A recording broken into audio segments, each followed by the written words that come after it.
খাগড়াছড়িতে রাত থেকে টানা বর্ষণে পাহাড় ধসের শঙ্কা রয়েছে। ঝুঁকিতে প্রায় ৩,৫০০ পরিবার।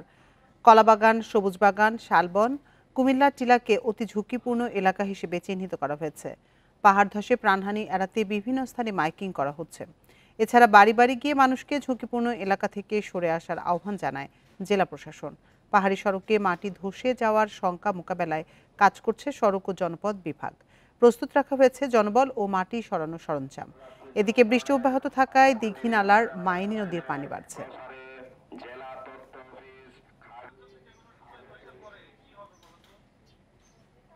সকালবেলা বাচ্চা এখানে খেলতে আসলো, ওই পাহাড় থেকে পড়লো মাটি।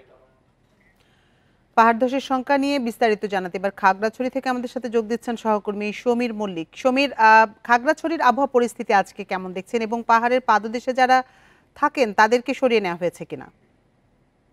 দেখুন, গতকাল রাত থেকে বলা যায় যে একেবারে টানা বৃষ্টিপাত হচ্ছে খাগড়াছড়িতে। অর্থাৎ গতকাল রাত 10টার পর থেকে একটানা এখন পর্যন্ত বৃষ্টিপাত সেটি রেকর্ড করা হয়েছে গত 24 ঘন্টায় প্রায় 67 মিলিমিটার। তবে আমরা দেখেছি গত রাত থেকে সকাল পর্যন্ত বৃষ্টিটা একেবারে একটানা রয়েছে।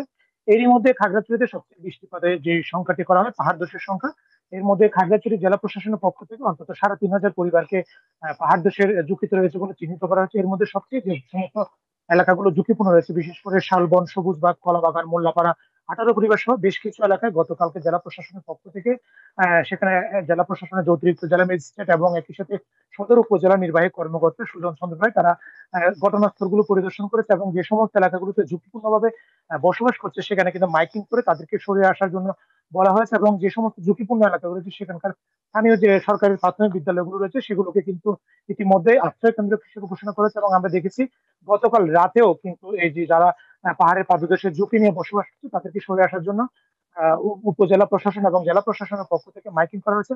কিন্তু আমরা বাস্তবতা যেটা দেখেছি, আসলে যারা পাহাড়ে বসতি স্থাপন করেছে পাহাড় কেটে কিংবা সেখানকার যে জঙ্গল ছিল সেগুলো উজাড় করে যারা বসতি স্থাপন করেছে বা পাহাড়ের পাদদেশে যারা বসবাস করছে তারা আসলে আশ্রয় কেন্দ্রে আসার জন্য তাদের যে প্রবণতা সেটা দেখা যায়নি। অর্থাৎ তারা ঝুঁকি নিয়েও কিন্তু পাহাড়ের পাদদেশে বসবাস করছে। সেই জায়গা থেকে জেলা প্রশাসনের পক্ষ থেকে একাধিকবার অনুরোধ করা হয়েছে। তবে জেলা প্রশাসন আমাদেরকে জানিয়েছে তারা যদি এই অনুরোধের মধ্যে তারা যদি ঝুঁকিপূর্ণ স্থান ত্যাগ না করে সেক্ষেত্রে তাদেরকে একরকম বাধ্য করা হবে যাতে তারা আশ্রয় কেন্দ্রে আসা হয়। তবে এখন পর্যন্ত খাগড়াছড়িতে কোনো ধরনের পাহাড় ধসের ঘটনা হয়নি। একই সাথে আপনি জানেন যে খাগড়াছড়িতে যে সমস্ত সড়কগুলো রয়েছে, বিশেষ করে খাগড়াছড়ি চট্টগ্রাম সড়ক, একই সাথে খাগড়াছড়ি থেকে বাঘাইছড়ি যে সড়কটা রয়েছে এবং এই বেশ কিছু জায়গায় রয়েছে যেখানে আসলে পাহাড় ধসের ঝুঁকি রয়েছে, সেই সমস্ত জায়গাগুলোতে যদি কোনো কারণে ল্যান্ডস্লাইড হয় সেক্ষেত্রে সড়ক ও জনপথ বিভাগের পক্ষ থেকে মাটি সরানোর জন্য সার্বিক প্রস্তুতি নেওয়া হয়েছে। খাগড়াছড়ি থেকে সবশেষ তথ্য জানাচ্ছিলেন সহকর্মী সমীর মল্লিক।